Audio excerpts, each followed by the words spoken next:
Rollica Show. Turn up the radio, shout. The Joe Rollica Show. She's got a kiss full of heavenly fire. One little touch and you're walking her wife. She's got a way with never letting you go. If you know, you know. If you know, you know. If you know, you know. If you know, you know.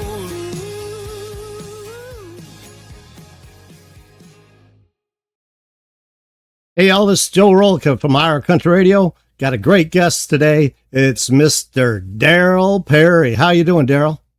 I'm doing fine, Joe. How about yourself? I'm excited to have you on the show. You're a really great guy. You're really nice. Whenever I meet you, and your music is awesome. So you're in the 90'sville era right now, right? I am. We're in 90'sville for sure. Well, it didn't start that way. There's 90'sville, Texas for sure, I think. So when was the beginning of your career? When did you actually go pro? Go pro.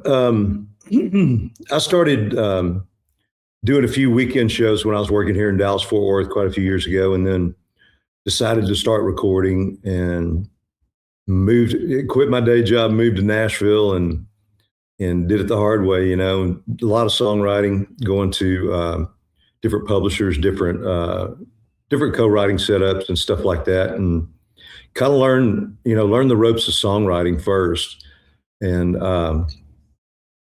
then after a while, and I chased a deal in Nashville for a while. Then after a while, just put a band together and said, I'm going to hit the road myself, start making money at this. And I did, and recorded my own projects. And a label saw me playing live in Nashville, and I got signed to Music City Records. We cut an album and had a couple of singles out on the radio and charted pretty high in Music Row. And went from there. The owner of the label retired, went from there to just being on my own for quite a while there in Nashville, and just felt like I had to go back home to Texas and be myself, because I didn't like where Nashville was trending. So that's already been since 2019. I moved back here. So I've been here 7 years, and we all got kind of screwed out a couple of years with COVID, but it was a great songwriting period for me. I was here working on my house that I renovated, and just put some more songs together and been recording. And as of recent, in the last year or two, signed a record deal and a publishing deal with Synapse Publishing and Entertainment, and we've got a 15-song CD coming out very soon, and excited about that. Great, that's awesome. So I got a little bit of history. How's that look? This is your first album. That was the Music City Records album that I cut with the label in Nashville. Charlie Pride and I were the two acts on the label, and I was the radio act, and we did pretty well with a couple of singles. I think I was awarded the Music Row Small Label Songwriter of the Artist of the Year and Artist of the Year. So, and that was based off our airplay on Music Row that year. We had the most airplay. Yeah, going back to those days, man, you were probably pretty excited with it coming up like that, right, in the beginning? It was good. I've always been so into the songwriting. I think being a songwriter, and I think having the heart of a songwriter tends to smooth things out a little bit. You don't base everything off what you think your perception is in the public, or your acceptance, or anything like that. You just continue to make art. And so I think the songwriting kind of smooths those peaks and valleys out a little bit and brings you closer to your center. And so that's why a lot of times, when things get a little tough, I just start songwriting, and when things are too good, or when you're on a good roll, I go to songwriting, because I'm thinking, I got to beat that one. So the old saying in Nashville for a long time was, what's your favorite song is the next one. For sure. So after that album, you had Lucky 13. How'd you name that one? I had 13 songs I wanted to cut, and it just that little independent CD did pretty well for me. I sold quite a few of those out on the road. Yeah, your career as you move along, you could see that you're just rolling. And to become an independent artist after being in Nashville like that, that's a big, strong move. Was it scary? Not at all, because again, I always took it like my next piece of art every day, whether it just be a song that I started and started to write, or it could be a production I was working on, or a photo shoot. Back then I wouldn't do my own photography. I do all my own photography and videography now. So that's become a big deal for me as far as the overall art of the project and me as an artist. Yeah, I see that. We have some of the videos you made, and a lot of the pictures in the videos, you're the one who took them on the camera, right? I did, yes. The ones you were scrolling through there at the start of the show, I appreciate that. Yeah, those were shots that I took. So now we move up. You're getting a little bit older, Loving Adrenaline's the next CD. Where are you at this point in your life? I actually cut Lovin' Adrenaline and Rowdy in the same week. I had 16 songs I wanted to cut. I had a propensity, I guess, for saving up songs that I thought were album worthy, and played them live, some of them live during the time, and thought, yeah, I need to cut this. And so I cut both of those at the same time and divided them up into 2 CDs. And so a lot of times people would come up and they'd hear a song they like, and I'd say, well, I've got both of these CDs out now, and they'd buy both of them. So I split it up and gave them a good deal to where they could get one or two, So those have done well for me. People still listen, and we play songs in the live show from a lot of these past albums, one or two. Yeah, you have quite a catalog. I mean, you go to your website and the store where all that stuff's available. There's a lot there. There are. I have over 100 recorded songs, and they're on the website and they're on streaming media, YouTube, and so yeah, we like to get as much material out there as possible, because we're also pitching, for movies, and your catalog becomes a thing of value, and we pitch for movies and TV shows, and I've been fortunate enough to have a few of those cuts as well. That's cool. Well, we move up. Lone Star Summer. Looks like you're a little bit more on your game here, Texas wise, right? That was me coming back. Yeah, me coming back to Texas. That I started cutting that one in Nashville, but it was in preparation for Texas. Getting back to my Texas roots, and being who I am.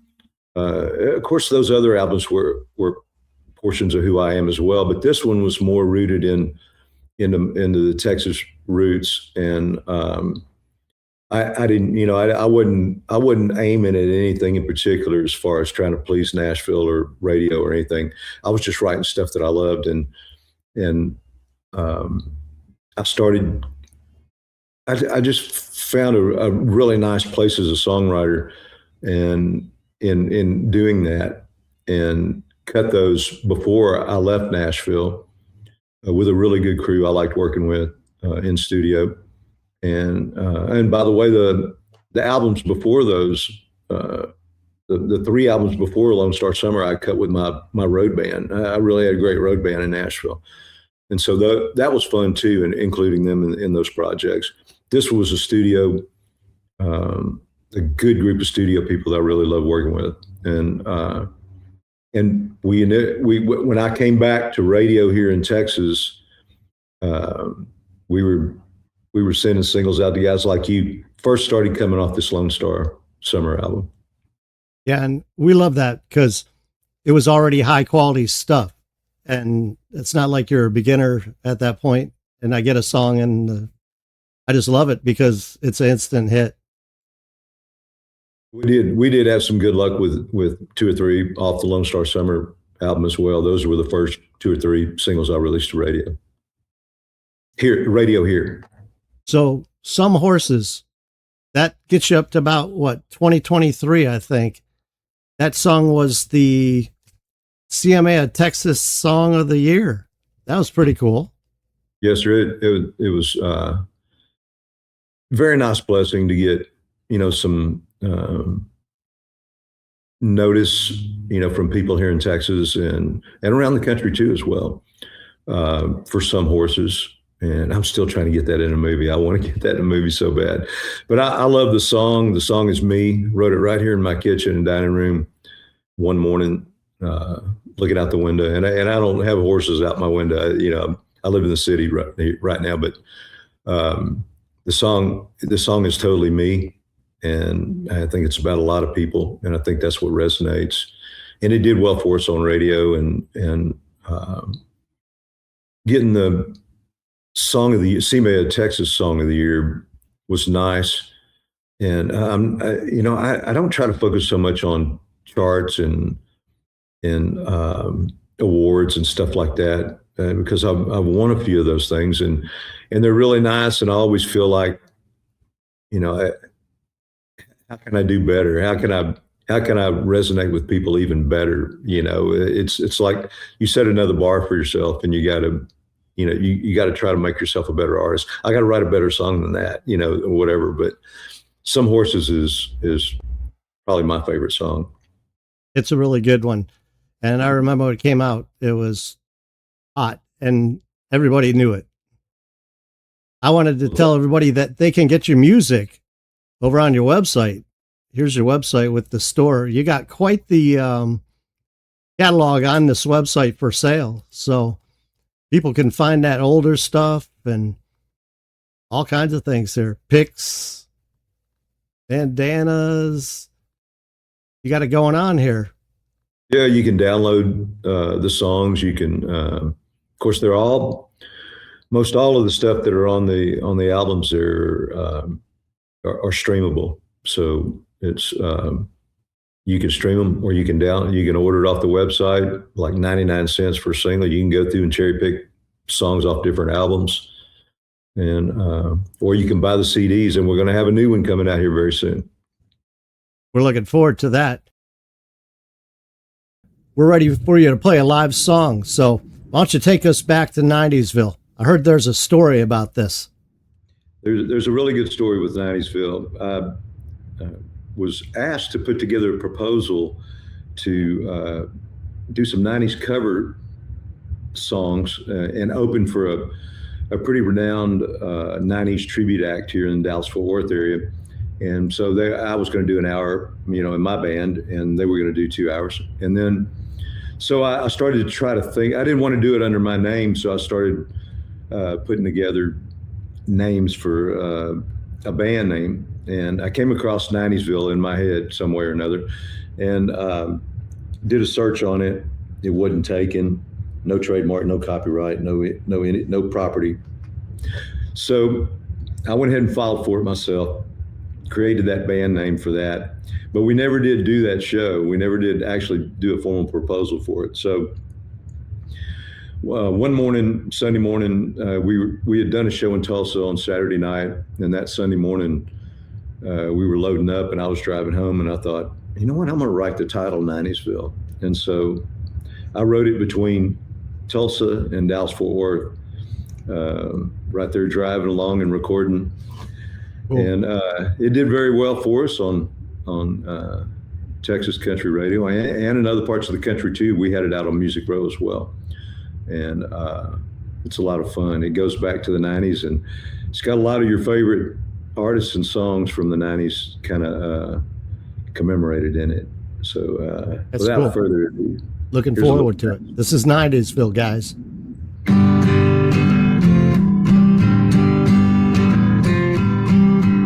I wish I had a time machine. I dialed it into when country music was king. Load up my guitar and I'd split this scene.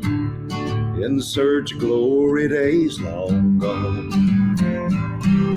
There was a place called Nineysville. I'd ride like Dwight in a magic coupe de ville, fast as you could get those tail fins over the hill, with the radio cranked way up loud, where every water tower seemed was touched by Joe Diffie's brushing John Deere green. I'll take a hit of potion or a little pill that would take me back to Nineysville, where you can get your buckle shine by cowgirl in Rocky Mountains looking so fine. Those red hot honeys love to dance in a line, to boot scoot and boogie all night long. They're in this place called Nineysville, where Clint is killing time with no time to kill. Gary's loving you against my will is on the radio cranked way up loud, where George Jones don't need that rocking chair. Travis has a quarter for someone who cares. I take a hit of potion or a little pill that would take me back to Nineysville.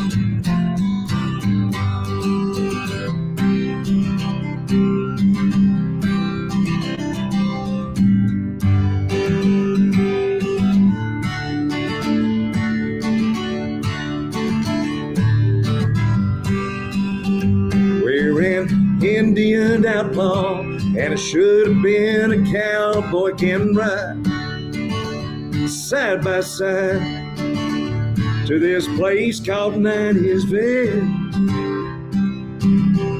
Chattahoochee won't let you stand still. Friends in low places never get their fill, with the radio cranked way up loud, where George Strait wears a cowboy crown.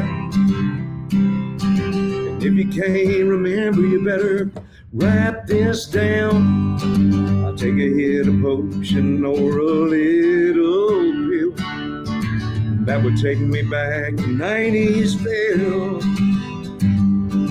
Let's all go back to Nineysville.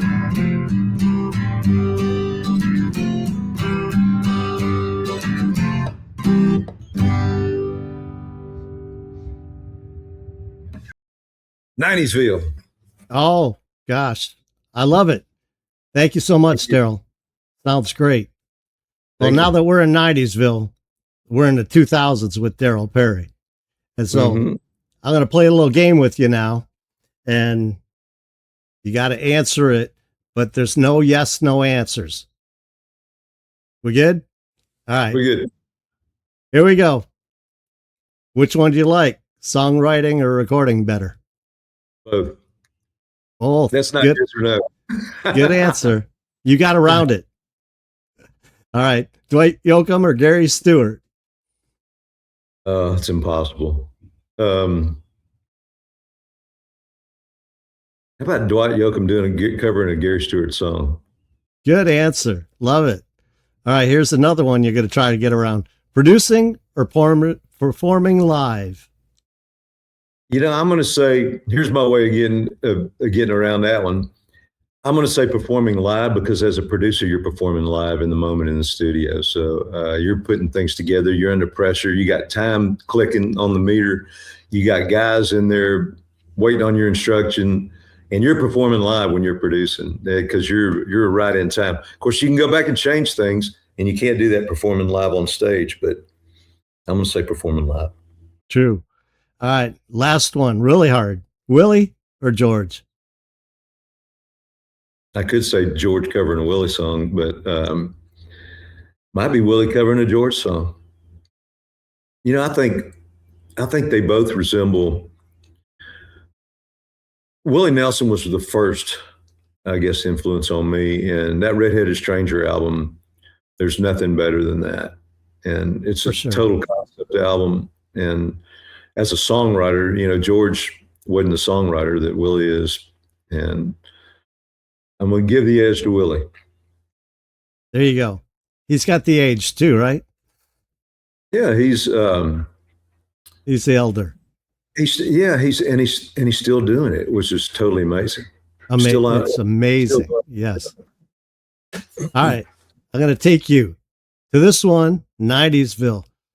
You already told the story about it, but what do you think about the artists that are trying to go back? Like, you were there, but there's the artists today that are never were even born, and they're trying to go back to 90sville. Are they getting it right? I think some are. I think, you know, let's take Zach Top, for instance. I'm just going to pull him out because he's probably the most popular one, probably the most popular flag bearer of the, you know, the current hot generation.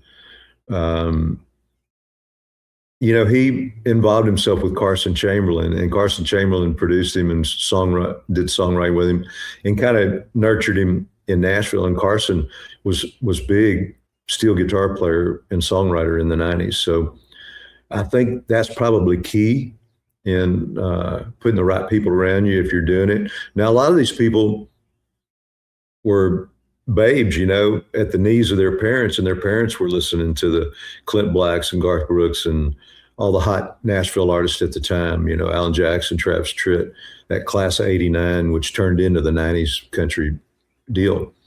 And I didn't cut my Music City record album until like 2005. So technically I didn't have that Nashville product in the 90s, but I did have early recordings in the 90s that I was doing on my own. Yeah, you're on the tail end of it. Yeah, and I was a big fan of all the 90s country. I was out roaming around hitting the honky tonks for sure. Well, you are a honky tonker. That's what you're known for, and you're keeping it alive. We're going to play a great video of your song Desperata here, and we're going to be on screen. I'd like you to just kind of narrate it for us, tell us some stuff about it, and let's see how Derryl Perry performs.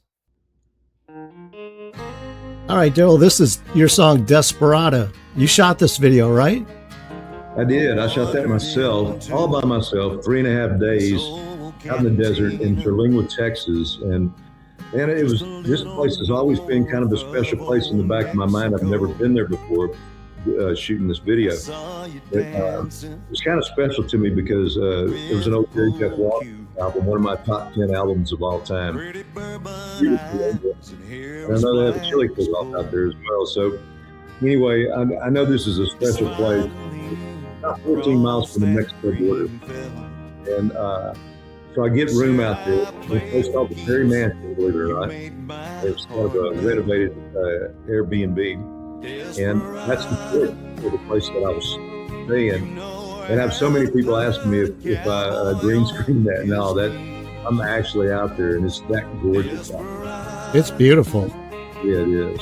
And so I would wake up at 5 in the morning every morning and shoot sunrise and in the golden hour, and then do it at the evening too. And I worked all day on different setups, you know, in different parts of shade and everything. And I did some vertical content as well. It's very cool. Beautiful background with those blue skies. Gorgeous. And so when you're singing on the wall there, is there a track playing in the back? Are you singing to it? What's going on? You know, typically you love to have a monitor like that. And, you know, you got to punch the button and get it to play. Then you got to get in your place and do it. And while I was up on that wall, I did have a monitor playing off my computer onto a speaker, you know, Bluetooth speaker. And for a little while, I had that monitor. The very first morning that I was shooting, and some of this was shot the first morning, some of it wasn't. But up on that wall, I did have it for a little bit. But then I did a little bit later that day, I went to this place where the regulars go to drink beer and smoke cigarettes, this little shack. And I was doing some vertical content in there. And I was using the laptop for a monitor. And I put it on the ground to get it out of the shop. And then when I went to pick it up and I shut it, it wouldn't shut all the way. And I raised it up and I realized a pebble had gotten onto the Oh no. cracked the screen to my laptop. So unfortunately, I had no monitor for 2.5 days out there. So I was doing this all off natural memory timing, and I got fortunate and pulled it off. Well, you made a bad situation good. I did. It was challenging, no doubt. It was challenging, but I have pretty good natural timing of some of my blessings in life. That's one of them. That's a great video. It takes a lot of talent to put all that together all by yourself. Well, thank you. It was fun editing it. It was fun putting it all together. And it was just a magical place. You know, when you got stuff like that to work with, it covers up a lot of errors. Yep. That's beautiful God's country down there. Mm-hmm. We're going to take a look at where you're playing in the future here. Shows you vineyards and high. Yeah, I've got an acoustic show with Jenny Dale Lord, which, man, she's a great talent and a sweet person. And I'm looking forward to catching up with her. And we're doing an acoustic thing together this weekend down there in the Hill Country, right between Austin and Fredericksburg. So I'm looking forward to that. Then we're trekking up to Minnesota the next week and doing a couple nights in a casino up there. And that would be with my band. Wow, that'll be cool. And so traveling all over Texas like this and the distances, what's a story you could tell me about that comes to mind, like on the road? I have so many that here's story in itself. I do my own taxes even, I'm so totally self-sufficient. But the funny thing about doing your own taxes is you have to keep up with your mileage for your depreciation on your vehicles. So I realized that I have driven over 1.3 million miles with my band. Wow. And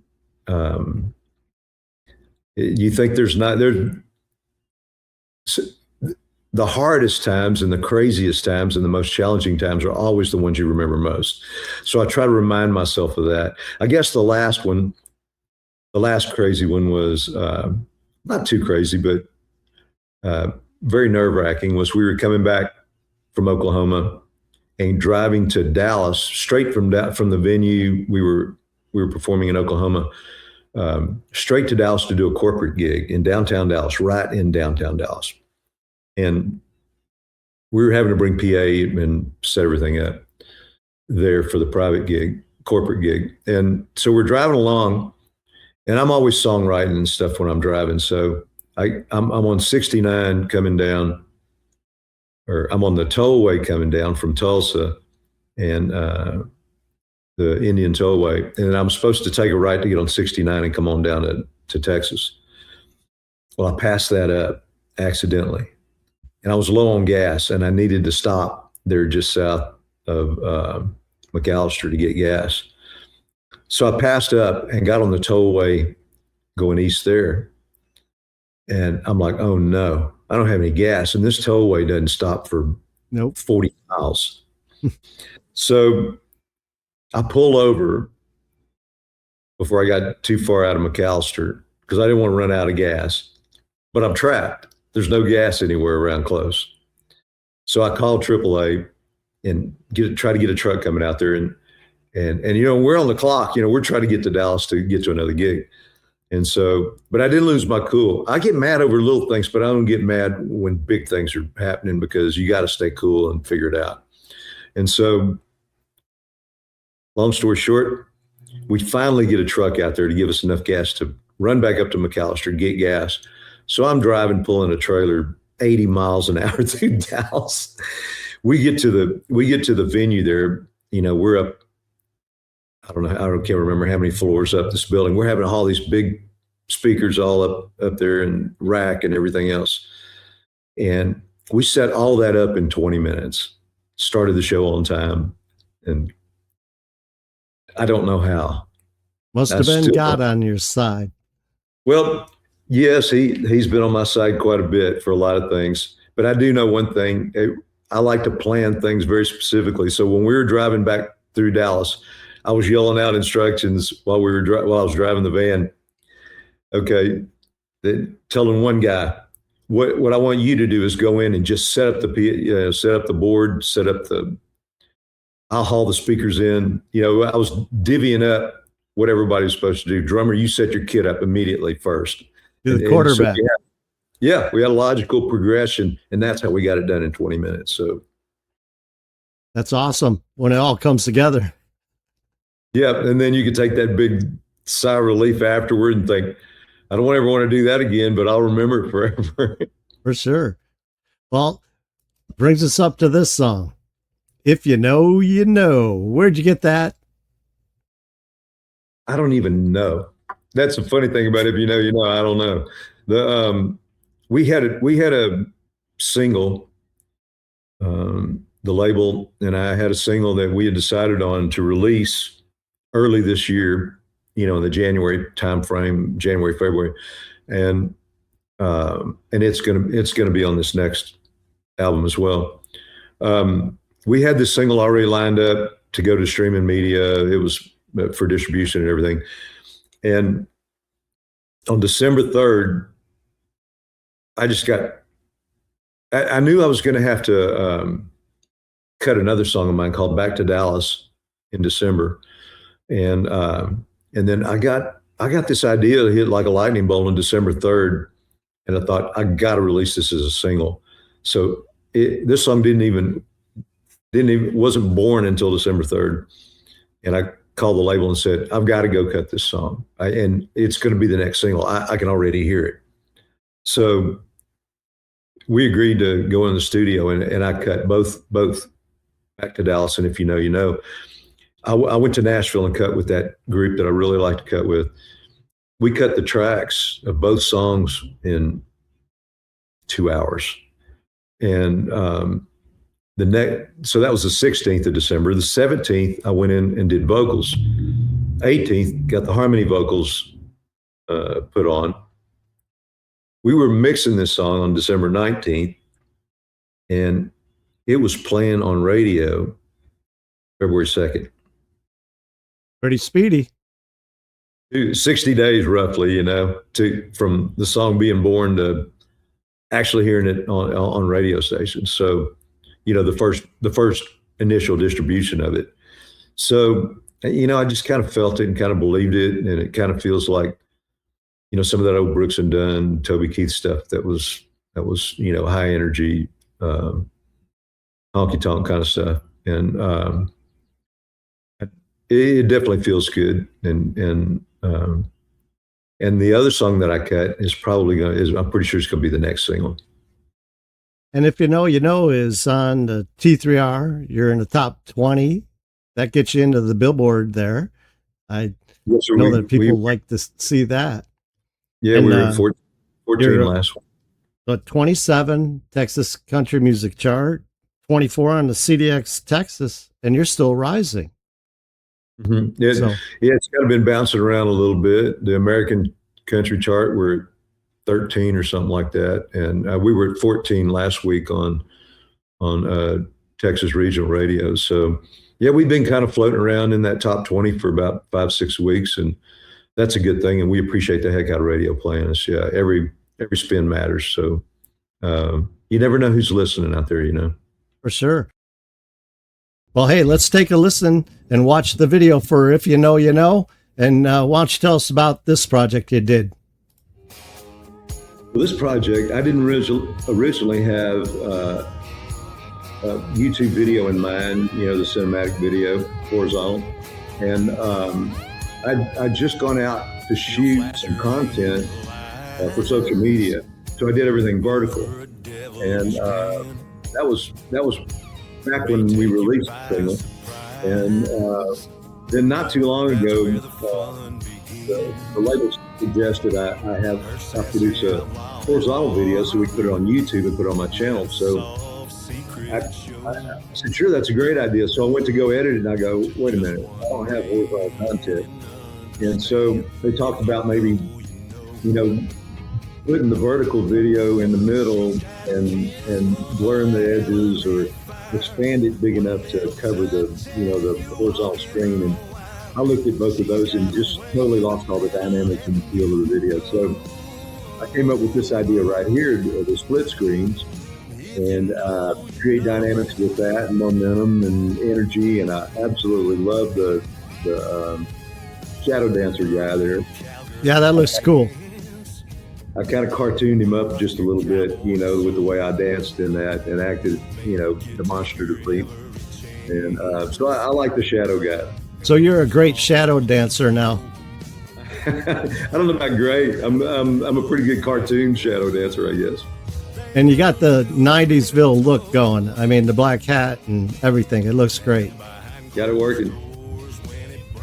And so this is how far from where you live? Not far. I was in Frisco, Texas, and it looks like it's way out in the country, but right across the street, they're building high-rise apartments, and just right down the road from the PGA golf tournament building, and lots of development going on around. But I just kind of found this little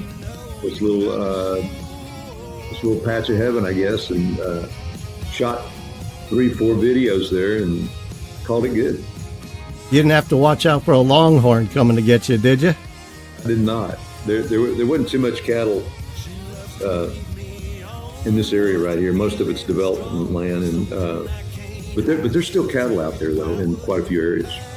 Yeah, you don't want to be like that bison that threw the guy 8 feet in the air, I did see that. Man, that's crazy. Pays your money and you takes your chances. For sure. So again, you're singing to a track, or are you doing it all by memory? I am singing this to a track. I have my little Bluetooth, like where I'm sitting there in front of the hay bale.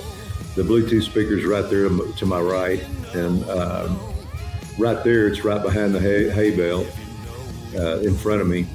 So I've got it hidden, but with the shadow dancer, it's over there somewhere.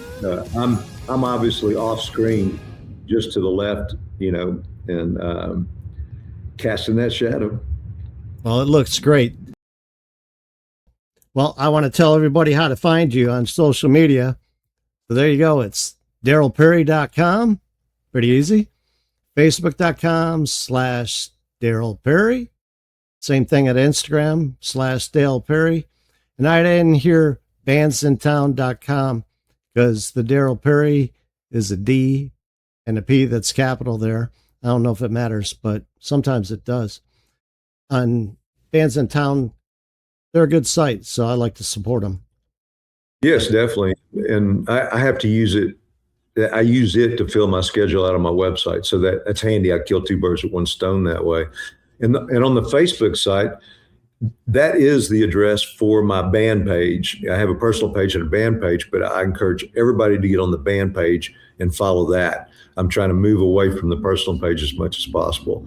And that way we keep all our musical content, which I've always used Facebook for, on either page. And but I want to focus people on the band page. All right, Derryl, I got one more ask of you. Can you take us out of here with another live song for the fans? You bet, Joe. Probably my favorite song, Some Horses. And cool. I love to play it live. I love to listen to it on the recording. That's when you made a record that you really, really dig, that you keep going back to it and going back to it. And this song is totally me, and here we go.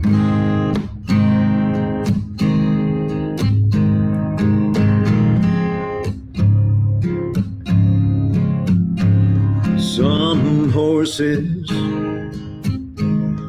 weren't meant to be broke, aren't fit to be rode, born to buck if you get too close. Some horses need places to run till their days are done. Wide open and wild, just chasing the sun.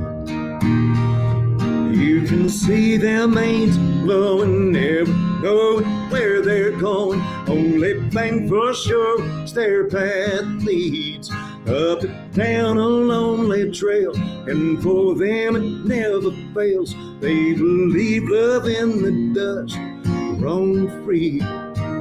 Some horses will take you down if you bet 'em, kick you in the heart if you let 'em, softly touch when away, you can't forget 'em. You can see their manes blowing, never knowing where they're going. Only thing for sure is their path leads up and down a lonely trail, and for them it never fails. They believe love in the dust, roam free.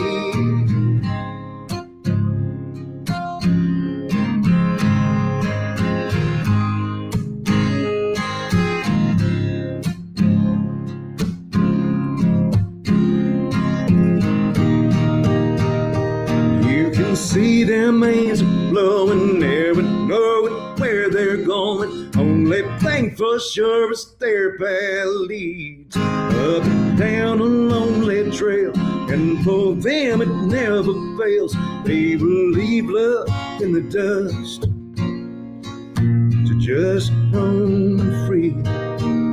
Some horses weren't meant to be broke, aren't fit to be rode, weren't meant to be tied. Take it from me, I tried.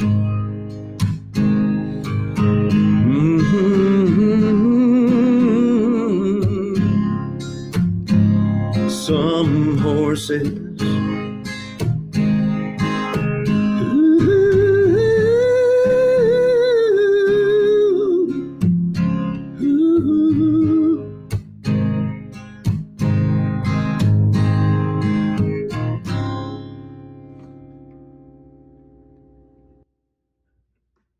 Oh, that was great. Thank you so much, Derryl. I appreciate it. Thank you. My pleasure. Those are beautiful songs, and your catalog is awesome. Everybody needs to check you out if they don't know about you, or if they do, hey, you're the guy keeping 90sville alive, right? You're the mayor. We're trying. Yeah, we're in a group of folks that are trying, and I do have over 100 songs out there to stream on streaming media, recorded songs. So please jump in and dive in and check the catalog out. Thank you very much for being on the show. And hey, I just want to thank you for being a good person in general, because every time I meet you, you know, you're kind of a big deal, really. So you treat me like gold. So thank you so much for that. Well, thank you, Joe, man. That's nice of you. And we're all here to help each other. You know, you create your art as well, and support artists, and we can't do it without guys like you. So everybody helps. People help when they stream, when they come to live shows. There's a lot of ways to support country music, and I'm just one of those that try to support it. Great. Well, thanks, Derryl. Thanks for being on the Joe Rollica Show. I'm Joe Rollica. He's Derryl Perry. Keep kicking it country style, y'all. She's got a kiss full of heavenly fire. One little touch and you're walking her wild. She's got a way with never letting you go. If you know, you know. If you know, you know. If you know, you know. If you know, you know.